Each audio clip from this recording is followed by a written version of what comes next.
बिस्मिल्लाहिर्रहमानिर्रहीम। तमाम नाजरीन और सामीन को मेरी तरफ से अस्सलामु अलैकुम। आप देख रहे हैं इल्मी सिटी और मैं हूं आपकी होस्ट नूर निसा। जैसा कि आप जानते हैं कि इल्मी सिटी रोज़मर्रा की बुनियाद पर आपके लिए लेकर आता है ऐसे प्रोग्राम जिससे आपकी ना सिर्फ इल्म में इजाफा होता है बल्कि आपको मोटिवेशन भी मिलती है और गाइडेंस भी मिलती है। बुलाया जाता है ऐसी शख्सियात को जिन्होंने अपनी ज़िंदगी में मेहनत के बलबूते पर कोई ना कोई मुकाम पाया होता है और वो अपनी इल्म और अपने तजुर्बात की रोशनी से आपकी राह मुनव्वर करते हैं। इसी तरह आज हमने अपने शो में एक बहुत ज़बरदस्त टीचर को दावत दी है। बहुत हमारे ज़बरदस्त किस्म के प्रोफेसर हैं, उनके साथ आपका तारुफ करवाती चलूँ अपनी ऑडियंस का।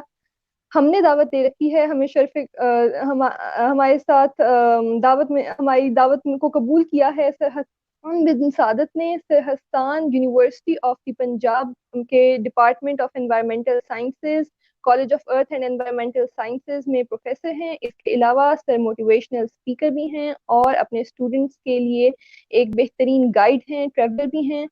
आज हम सर के सब्जेक्ट के हवाले से बहुत दिलचस्प गुफ्तगू करने वाले हैं। जो हमारा टॉपिक है वो बहुत गहरा है। सबसे पहले तो मैं सर आपको अपने शो में आने के लिए शुक्रिया कहती हूँ और सबसे पहले आपको सलाम करती हूँ। वालेकुम अस्सलाम। बहुत बहुत शुक्रिया नूर, और थैंक यू इल्म सिटी के आपने ये जो प्रोग्राम है ऑर्गेनाइज किया। और मैं बहुत हमेशा अप्रिशिएट करूंगा कि इल्म सिटी की बहुत अच्छी काविश है कि वो इस किस्म के प्रोग्राम ऑर्गेनाइज करता है और हमारे लोगों को जो इल्म की ये राहें हैं और ये इल्म की जो रोशनी है वो उससे मुनव्वर करता है। तो बहुत अच्छी बात है और इल्म की शम्मा को जलना चाहिए और इल्म को फैलना चाहिए। तो इल्म सिटी को बहुत बहुत मैं मुबारकबाद देना चाहूंगा कि this is really a fantastic initiative by Ilm City, and thank you Noor Nisa. Thank you sir, आपने अपने कीमती वक्त में से हमारे लिए वक्त निकाला। आज हम सर से बहुत डीप गुफ्तगू करने जा रहे हैं। ऐसा टॉपिक है जो जिसपे बेशुमार गुफ्तगू की जा सकती है, बेशुमार बहस की जा सकती है, लेकिन सर आधे घंटे के अंदर अंदर कोशिश करेंगे कि भरपूर तरीके से अपनी ऑडियंस को इस हवाले से इल्म दे दें। तो टॉपिक के साथ इंट्रोड्यूस करवाते हैं अपने व्यूअर्स को। टॉपिक है पाकिस्तान के माहौलियाती मसाइल। जिस तरह के सर एनवायरमेंटल स्टडीज़ के में एक्सपर्ट हैं, तो सर अपने इल्म की बुनियाद पर हमारे साथ डिस्कस करेंगे कि पाकिस्तान के सबसे अहम मसाइल कौन से हैं, उनका हल कैसे निकाला जा सकता है और मुस्तकबिल में पाकिस्तान को उनसे निजात कैसे दिलाई जा सकती है। तो सर अपने टॉपिक की तरफ चलते हैं। सबसे पहले तो एक एनवायरमेंटल स्टडीज का एक्सपर्ट होने के नाते पाकिस्तान के ऐसे कौन से मसाइल हैं जो आपको सबसे ज्यादा परेशान कुन लगते हैं? माहौलियाती मसाइल कौन से हैं जो आपको सबसे ज्यादा परेशान कुन लगते हैं? जी, बहुत शुक्रिया नूर निसा। मैं एक दो चीजें बता दूं। आपने कहा इल्म के बेस के ऊपर, इल्म और तजर्बे के बेस के ऊपर, तो मैं दो चीजें यहाँ पे इल्म और मेंशन तजर्बे, करना बिल्कुल चाहूंगा। एक्सपीरियंस जो बिल्कुल है वो सर। बहुत मैटर करता है। और पाकिस्तान के जो मसाइल हैं एनवायरनमेंट के काफी सारे हैं, और मेजर जो दो तीन हैं उनमें सबसे इंपॉर्टेंट क्लाइमेट चेंज है। We are one of the major countries that is basically affected by climate change. फिर हमारे पास जो बड़ा मसला है वो वाटर का है। वाटर अवेलेबिलिटी का भी मसला है, वाटर स्केसिटी का भी मसला है, वाटर पोल्यूशन का भी मसला है। इसके बाद हमारे पास जी एयर का बहुत बड़ा मसला है। एयर पोल्यूशन हमारे सामने है। स्मोग आप देखते हैं कितना पिछले 4-5 साल से लाहौर में रेगुलर, बल्कि लाहौर अब तो पंजाब के काफी एरियाज में ये एक रेगुलर एपिसोड के तौर पे आ रही है। That's a big problem as well environment. हमारे पास सॉलिड वेस्ट का बहुत बड़ा मसला है, जो अगर मैं देखना चाहूँ हमारा बहुत ज्यादा वेस्ट जनरेट होता है शहरों में, तमाम बड़े शहरों में। ठीक है। नॉइस का बहुत बड़ा मसला है, ट्रैफिक का बहुत बड़ा मसला है। तो ये हमारे मेजर प्रॉब्लम्स हैं। लेकिन इसमें तो सबसे टॉप टू अगर मैं बात करूंगा तो वो वाटर है, and the second is climate change. These are the two major problems of Pakistan. इसके अलावा कुछ मसाइल हैं, अनफॉर्चुनेटली हम आगे जाके बात करेंगे उस पर, कि कुछ एनवायरमेंटल प्रॉब्लम्स ऐसी हैं जिनको हमारे साथ मुंसलिक किया गया या रिलेट किया गया, लेकिन वो हमारे मसाइल नहीं है। ठीक है। वो कुछ प्रॉब्लम्स हैं जो नॉर्मली एक हमारे जो है वो लोगों ने फैला दिए हैं कि ये मसाइल हमारे हैं, लेकिन कुछ हमारे मसाइल नहीं है। ये मेजर है जो मैंने आपको बता दी है। आगे इंशाल्लाह जब हम जाएंगे तो बात करेंगे कि there are some issues which are not directly related with us, या जो हमारे मसाइल ज्यादा डायरेक्ट नहीं है, लेकिन बहरहाल वो हम आगे जाके बात करेंगे। Major water, air, climate change, these are the three major environmental issues that we are facing. सही। तो सर पोल्यूशन को या आलूदगी को बहुत बड़ा एक मसला समझा जाता है पाकिस्तान में। एयर पोल्यूशन की बात करें, माहौलियाती आलूदगी कई इकसाम है उसकी। तो सबसे पहले तो ये कि आलूदगी है क्या और ये इतना बड़ा मसला क्यों है पाकिस्तान के लिए? पोल्यूशन की साइंटिफिक डेफिनेशन जो है वो तो है कि making something unfit, for certain use. आपने पोल्यूट कर दी, कंटेमिनेशन आपने कर दी, आपने उसका जो इस्तेमाल था उसको काबिल इस्तेमाल ना रखा, ना रहने दिया।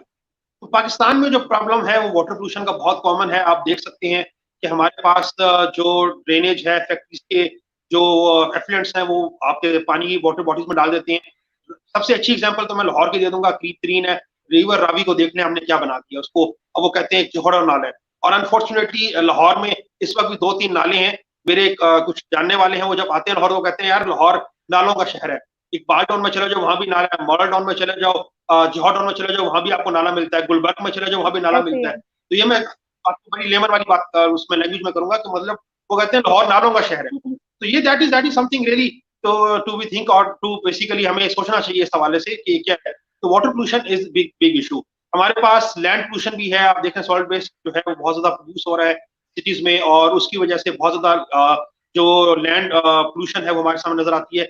और नॉर्दर्न एरियाज में स्पेशली अब टूरिज्म बहुत ज्यादा, टूरिस्ट जाते हैं वहां पे, तो वहां पे मैंने देखा है बहुत सी जगहों पे बहुत ज्यादा ओपन डंपिंग करते हैं वो। अब डंपिंग जो है वो that is a yes very sir. Very big issue हमारे पास है, हम उसे देख सकते हैं। एयर पोल्यूशन फैक्ट्रीज की वजह से, ब्रिक प्लेन्स की वजह से, स्मोक की वजह से हमारे पास स्मोक का बहुत बड़ा इशू आ रहा है। एक एयर क्वालिटी इंडेक्स जो है हमारा लाहौर का, कराची का, पिंडी का, वो बहुत जो है वो बड़ा हेजेडियस साइड के ऊपर है। तो ये हमारे पास जो चीजें हैं पोल्यूशन के हवाले से बहुत अहम है। इसके अलावा नॉइस पोल्यूशन भी हमारी बहुत ज्यादा है सिटीज, स्पेशली अगर जी बात सर। करो जितने हमारे मेट्रो प्लस हैं वहां पे ट्रैफिक की कंजेशन बहुत ज्यादा है। साउंड जो डीबी डेसिबल्स में होती है तो वो हमारे पास बहुत ज्यादा हाई लेवल पे है। नॉइस पोल्यूशन बड़े शहरों में बहुत ज्यादा है, बल्कि वो कहते हैं ना कॉमन लैंग्वेज में, मैं ऐसे में माजरत के साथ ज्यादा लाहौर की बात इसलिए करूंगा तो because I live in Lahore so I can give examples more with Lahore. वो कहते हैं लाहौरी यस ऊंचा सर। सुनते हैं ऊंचा बोलते, तो ऊंचा सुनते हो ऊंचा बोलते इसलिए हैं कि लाहौरी आदि हो गए शोर के, बिकॉज जी sir. Continuously noise they are facing. तो ये कॉमन जो है मैंने बात कर दी कि लाहौरी ऊंचा सुनते हैं और ऊंचा बोलते हैं।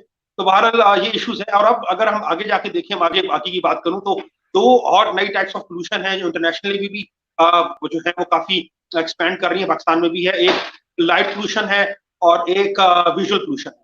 लाइट पोल्यूशन जी होती है सर। कि जब रात को एक्सेसिव लाइटिंग हो। जैसे आप देखेंगे आजकल, पहले आपके जो होते थे रोड्स पे साइंस बोर्ड होते थे वो आपके नॉर्मल फ्लेक्स के होते थे, अब वो भी आपके जी इलेक्ट्रॉनिक आ रहे हैं, एलईडीज के तौर पे। बिल्कुल सर। तो वो आप देखें जब आप ड्राइव कर रहे होते हैं तो वो जो साइन बोर्ड्स हैं इलेक्ट्रॉनिक, लाइट एक्सेसिव वो आपको डिस्ट्रैक्ट करती है ड्राइविंग करते हुए। इसी तरह बड़े बड़े जो बिल बोर्ड्स हैं वो आपकी विजुअल पोल्यूशन के कॉज करती हैं। कराची में बहुत ज्यादा है। कराची में आप जाएं तो आपको हर जगह पे बड़े बड़े बिल बोर्ड्स, बहुत बड़े साइन बोर्ड्स नजर आएंगे। तो वो जो एक खूबसूरती होती है या जो एक नेचुरल आउटलुक होता है सिटी का, वो जी आपको सर। नहीं नजर आता बनिस्बत इसके। आपको बिल बोर्ड्स और बहुत या बहुत ज्यादा तारे अगर किसी गुजर रही हो तो विजुअल पोल्यूशन। ये दो टाइप्स ऑफ पोल्यूशन है विच विच आर अगेन रिलेटेड। जब आप एक्सपेंडिंग होती है, शहर बढ़ते हैं या शहर बढ़ते हैं, तो उस हवाले से ये दो चीजें हैं नजर आती हैं हमारे शहरों में। ये बड़े शहरों में ये प्रॉब्लम्स भी हमारे पास हैं। But again water is the main issue because we are a water scarce country. उसको हमें बहुत ज्यादा फोकस करने की जरूरत है। पोल्यूशन की अगर हम बात करेंगे तो उस पोल्यूशन को हमें कंट्रोल करने की बहुत ज्यादा जरूरी है, एयर और वाटर। बिकॉज हर बंदा जो है वो वाटर को भी यूज करता है, एयर को भी करता है, and air and water both are common resource, are shared resource, the resource that we yes share sir. With each other. Yes sir. सही सर। तो अब अगर हम बात करें एयर पोल्यूशन के हवाले से, तो एयर पोल्यूशन और क्लाइमेट चेंज का बहुत गहरा ताल्लुक है। क्लाइमेट चेंज जिस तरह से पाकिस्तान में प्रोसीड कर रहा है और उससे ग्लोबल वार्मिंग वगैरह और ये सारी बातें, तो इसको एलैबोरेट करें प्लीज। देखिए जी, क्लाइमेट चेंज तो बहुत बड़े हम इफेक्टी हैं। हमारे पास फ्लड्स आ रहे हैं, आपको नजर आ रहा है। फ्लड्स के बाद जी हमारे सर। पास फ्लड्स रेगुलर एपिसोड, अनफॉर्चुनेटली काफी अरसे से रेगुलर फ्लड्स आते हैं हमारे पास, फिर ड्राउट हो जाती है हमारे पास। तो ये सारा क्लाइमेट चेंज की वजह से है कि टोटल पैटर्न जो है वो चेंज हो जाता है आपका। अभी आप देख लें, अभी रिसेंटली जो बारिशें हुई हैं कराची में, आप देख लें कराची में कितना पानी इकट्ठा हो गया है। और अभी आप न्यूज चैनल चलाएं तो आपको नजर आएगा कराची में कई सड़कें डूबी हुई हैं, कारें डूबी हुई हैं, ठीक है ना, क्योंकि वो नहरें बन गई हैं यस किस्म की सर। वहां पे। तो ये जो है these are again all due to climate change के। वेदर अनप्रिडिक्टेबल हो जाता है, फ्रीकिश इवेंट हो जाते हैं। एकदम से बारिश इतनी ज्यादा होगी और फिर जब नहीं होगी तो बिल्कुल बारिश नहीं होगी। वो भी हम देख सकते हैं कि हमारे पास थर का जो इलाका है वहां पे ड्राउट है, वहां पे लोगों के पास जो है वो पानी नहीं यस होता, सर। ड्राइनेस हो जाती है। अच्छा, फिर सबसे बड़ा इशू जो इसकी वजह से है, बिकॉज हम एग्रीकल्चर कंट्री हैं। So the problem that we are facing yes with sir. climate change is food security. जब फ्लड्स आते हैं और जब स्पेशली इस किस्म का इंसिडेंट होता है कोई भी वेदर, तो उसकी वजह से हमारे पास फसलें तबाह हो जाती हैं, हमारा एग्रीकल्चर तबाह हो जाता है, हमारा लाइफ स्टॉक तबाह हो जाता है, और क्लाइमेट चेंज की वजह से फूड सिक्योरिटी का एक बहुत बड़ा इशू आ रहा है, which is really a big issue in coming days. हमें इसको एड्रेस करना होगा, हमें देखना होगा ऐसी वैरायटीज ऑफ क्रॉप्स को ग्रो करने की जो क्लाइमेट रेजिलियंट हो, जो जो है और हमें मिटिगेशन की मेजर्स को लेना पड़ेगा क्लाइमेट के हवाले से, अदरवाइज बहुत प्रॉब्लम है। अब इसमें एक चीज बहुत इंपॉर्टेंट है, हम as a country we are not contributing to global warming और climate change. In fact, I will use the term climate change because it's scientifically it's more valid. Climate change होता है कि climate is changing, ठीक है। तो global warming पहले जो हम बात करते थे कि जी वार्मिंग हो जाएगी, तो अब हमने देखा है कि हम जब साइंस इस पे जितने भी क्लाइमेट चेंज के स्टूडेंट्स हैं या रिसर्चर्स हैं कि climate change is the big threat basically, it's not global warming because due to climate change there will be certain areas where there will be warming, then there are certain places there where there will be cooling. Europe में बहुत ज्यादा snow हो जाएगी, ice आ जाएगी, ऐसे as में चले जाएंगे वो अगर ये क्लाइमेट चेंज होता है, क्योंकि इसके बहुत सी चीजें हैं, ग्लोबल सर्कुलेशन मॉडल्स हैं, वाटर मूवमेंट है, वाटर ओशन के करंट्स हैं, वो सब चीजें इसमें आती हैं, तो काफी इट्स बिग साइंस। बहरहाल Pakistan is not causing global warming, however we are biggest effective of climate change, we are one of the sufferer of climate change, लेकिन हम कर नहीं रहे। हमारी तो कार्बन डाइऑक्साइड की जो आप देख लें वो वैल्यूज मिलती हैं 0.02 0.03, जो हमारा कार्बन डाइऑक्साइड का आउटपुट है या एमिशंस हैं, तो बहुत कम है, लेकिन हम इफेक्टिव बहुत ज्यादा हैं। तो इस वजह से हमें स्टेप्स लेने पड़ेंगे बहुत ज्यादा। We have to be extra careful and we have to be proactive rather than reactive. सही सर, कुछ अर्सा पहले मैं पढ़ रही थी कि पाकिस्तान ने UN goals regarding climate change उनको अचीव कर लिया हुआ है, तो इस हवाले से मैं आपको से चाहूंगी कि आप प्लीज को एक्सप्लेन करें कि वो गोल्स क्या थे और क्या उनको कैसे अचीव किया है। ये तो नूर बहुत शुक्रिया, this is a really big achievement माशाल्लाह कि जो यूएन का क्लाइमेट गोल है, बल्कि इनफैक्ट एसडीजीज में जो क्लाइमेट चेंज है वो पाकिस्तान ने 10 साल पहले अचीव कर ली है।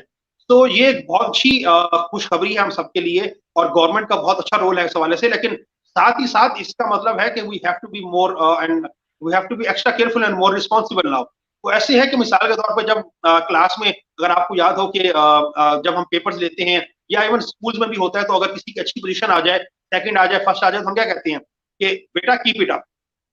कीप इट अप का मतलब होता है कि आप इसको मेंटेन करना है, ये नहीं कि आपने पोजीशन ले ली तो आप उसके बाद नीचे चले जाएं। तो इसका मतलब है कि with great power come great responsibility now. अब हमने अगर अचीव कर लिया तो इसका मतलब है कि हमें आगे इस लेके कैरी फॉरवर्ड करना है। ये ना हो कि हम रिलैक्स हो जाएं कि हमने तो 10 साल पहले अचीव कर लिया और हमारी गवर्नमेंट जो है उसने बहुत से इनिशिएटिव्स ले लिए। ट्री प्लांटेशन असल में इसमें जो सबसे इंपॉर्टेंट चीज है वो बिलियन ट्रीज सुनामी जो कैंपेन गवर्नमेंट की थी, that is a very big achievement. जो ये दरख्त लगाने की बात की गई और कहा कि पौधे लगाएं, शजरकारी करें, तो that was a big very big achievement in this regard. इसी वजह से जो है वो हम एबल हुए कि क्लाइमेट अपना जो गोल है वो अचीव करने में। अब ये है कि हमें इसे कंटिन्यू करना है, क्योंकि फ्यूचर में changes are going to be more abrupt, more fast. Abrupt changes आएंगी फ्यूचर में, तो हमें मजीद लगाने हैं, हमें इस मूवमेंट को कैरी फॉरवर्ड करना है। तो अच्छी बात है, पॉजिटिव चीज हमारे लिए, but we have to work more off on it and we have to keep working and keep moving towards climate mitigation and climate resilience. Yes sir. Sir, जैसा कि अभी थोड़ी देर पहले आपने कहा कि हम एक एग्रीकल्चर कंट्री हैं, हम लोग अपने क्रॉप्स वगैरह जो है उसके अंदर माहिर हैं वो ग्रो करने में, और ये सारा कुछ हमारे पास ज़रूरी ज़मीन बहुत ज़्यादा है। तो इस हवाले से मैं बात करना चाहूँगी कि जब हम क्रॉप्स ग्रो करते हैं तो ज़ाहिर है पेस्टिसाइड का इस्तेमाल भी होता है। तो पेस्टिसाइड मिसयूज जो है उसका थोड़ा सा आपने बताना है कि वो किस तरह से पेस्टिसाइड का ओवर यूज या मिस यूज जो है वो किस तरह से अफेक्ट करता है हमारे एनवायरनमेंट को। जी, पेस्टिसाइड जो है वो अगेन जब हम स्प्रे करते हैं तो एक तो उस स्प्रे से हवा में चले जाते हैं, उसके एरोसोल्स, ठीक हो गया, तो वो एक रीजन है। दूसरा एक है जब हम स्प्रे करते हैं और उसके बाद जब हम पानी देते हैं, तो पानी के बाद वो आपका जो पेस्टिसाइड है वो लीच आउट हो जाता है, ठीक है, वो लीच आउट हो जाता है, वो सॉइल में चला जाता है, और सॉइल के साथ अगर वो साथ कोई वाटर बॉडी है, पॉन्ड है या लेक है या इवन कैनाल है, तो वो पानी जो है वो उस पेस्टिसाइड को लेकर चला जाएगा वहां पे। उसके बाद जी फिशेज हैं अगर वहां पे या कोई भी ऑर्गेनिजम्स हैं तो उनके अंदर बायोक्यूमुलेट हो। इसी तरह तो आपके जो पेस्टिसाइड्स एक्सेसिव जो यूज है पेस्टिसाइड का वो बहुत नुकसानदेह है एनवायरनमेंट के अंदर। वो फिर लिविंग ऑर्गेनिज्म में बायोक्यूमुलेट हो जाता है, और वो जब बायोक्यूमुलेट होता है तो फिर उसके प्रॉब्लम्स आते हैं बहुत ज्यादा। तो इट इज वेरी डेंजरस। और अब तो आगे आप देखें ना, फ्यूचर में हम अगर बात करें तो now the world is moving towards organic foods. वो तो मूवमेंट जो है वो कहते हैं कि ऑर्गेनिक फूड्स क्या है, पेस्टिसाइड फ्री हो, केमिकल फ्री हो। लेकिन ये जो ऑर्गेनिक वर्ड है, let me tell you again, ये भी ट्रेडिशनल हमारे जो अप्रोचेस थी उसके उससे थी। मैं दो तीन बातें एंड पे करूंगा इंशाल्लाह जब हम कंक्लूडिंग पे जाएंगे, कि हमें अपना जो लाइफस्टाइल है वो पुराने वाला लाइफस्टाइल जो हमारा था, जो हमारी रवायात थी, जो हमारी कल्चर की चीजें थी, हमें उन्हें अडॉप्ट करना चाहिए। बिकॉज अगर हम देखें आज से 50 साल पहले, 100 साल पहले, तो हमारी तो सारी पूरी ऑर्गेनिक थी, जिसे हम देसी खाना कहते थे, देसी गंदम कहते थे। जी सर। और अब हम देखें तो वेस्ट हमें वही बताता है कि जी ऑर्गेनिक फूड्स आर बेटर। ठीक है, अब वो ऑर्गेनिक हो जाता है तो जरा अच्छा हो जाता है। मिसाल के तौर पे मैं एक बड़ी कॉमन मिसाल देता हूँ अपने स्टूडेंट्स को जब मैं बात करता हूँ कि बेटा देसी अंडा, तो स्टूडेंट्स कहते हैं सर देसी अंडा, देसी मुर्गी ना हमें स्मेल आती है, हम खाते नहीं है, नुकसानदेह होता है।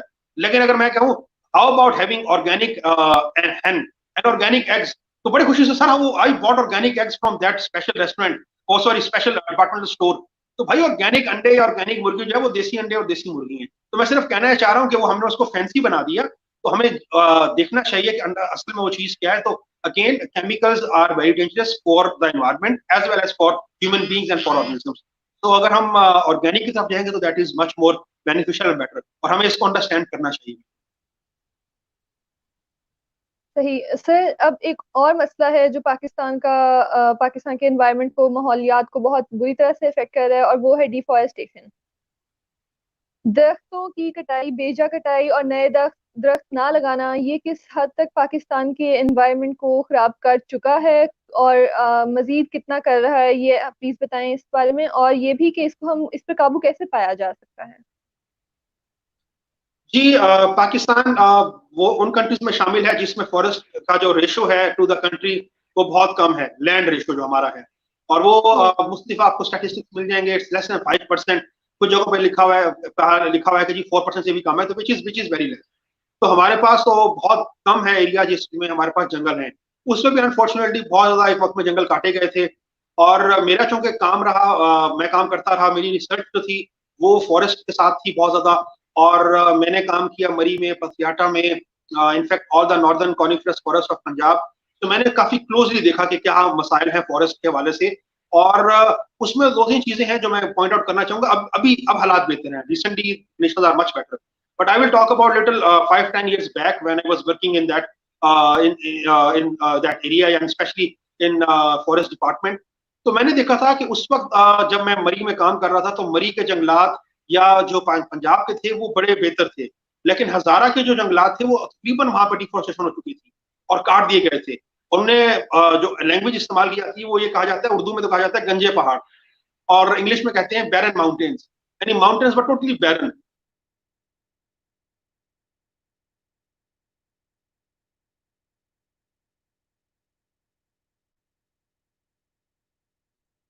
सर के साथ थोड़ा सा कनेक्टिविटी इशू हो गया है हमारा, मुझे लगता है।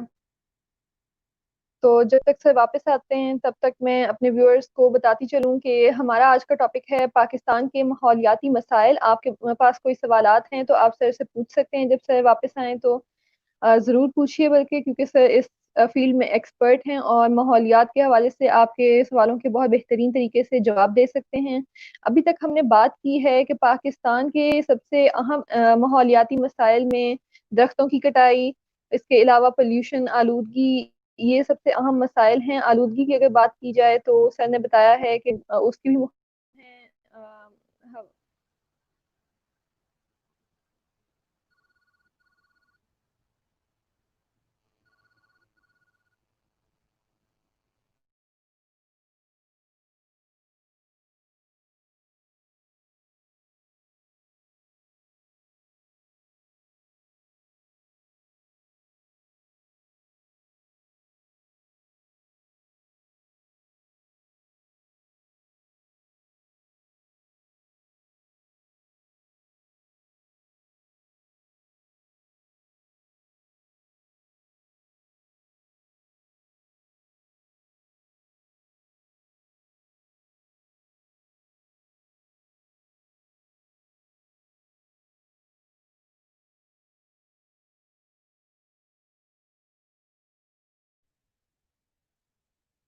सर से हम डिस्कस कर रहे थे, सर हसान बिन सादिक से हम डिस्कस कर रहे थे कि पाकिस्तान के सबसे अहम माहौलियाती मसाइल कौन कौन से हैं। सर ने हमें अपने तजर्बे और अपने इल्म की बुनियाद पर बताया कि सबसे अहम मसाइल जो हैं वो आलूदगी का है। सबसे पहले आलूदगी की बात की हमने, हवाई आलूदगी, पानी की आलूदगी, ज़मीनी आलूदगी, इन सब के बारे में सर ने हमें बताया और इन पर काबू कैसे पाया जा सकता है इस बारे में थोड़ी सी बात की।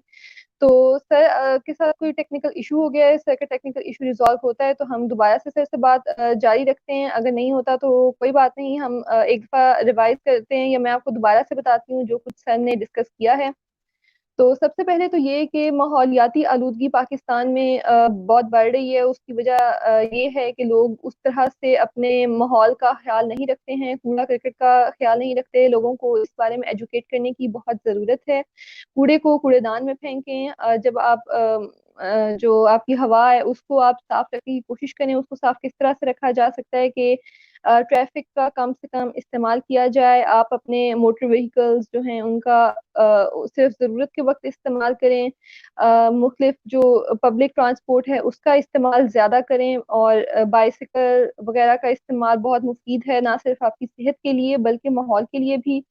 तो ये सब चीज़ें मिलकर हमारे माहौल को बेहतर बना सकती हैं। इसके अलावा अगर बात की जाए तो दरख्तों की कटाई एक बहुत बड़ा इशू है। मज़ीद दरख्त उगाएं अपने माहौल को बेहतर बनाने के लिए।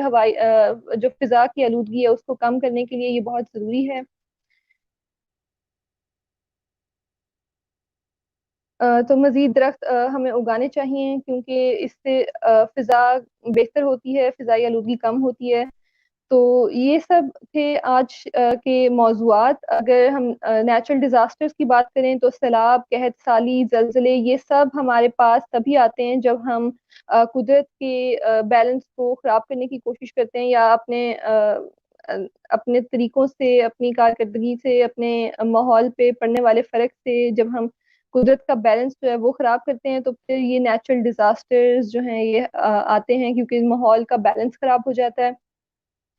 इसको कंट्रोल करने के लिए बहुत से स्टेप्स हम अपने तौर पर उठा सकते हैं। वो यही है कि हर बंदे की एजुकेशन करने की ज़रूरत है, हर बंदे को एजुकेट करने की ज़रूरत है, हर बंदा अपनी रिस्पॉन्सिबिलिटी समझे, इंडिविजुअल लेवल पर कोशिश की जाए। कूड़ा कूड़ा करकट जो है उसको ठिकाने लगाने की जिम्मेदारी हर बंदे की खुद होती है। और इसके अलावा जिस तरह से ट्रैफिक की भी बात की गई कि ट्रैफिक जो है उसका प्रॉपर यूज करना चाहिए। बेजा व्हीकल्स जब सड़क पर आते हैं तो बहुत सारे मसले मसाइल होते हैं तब।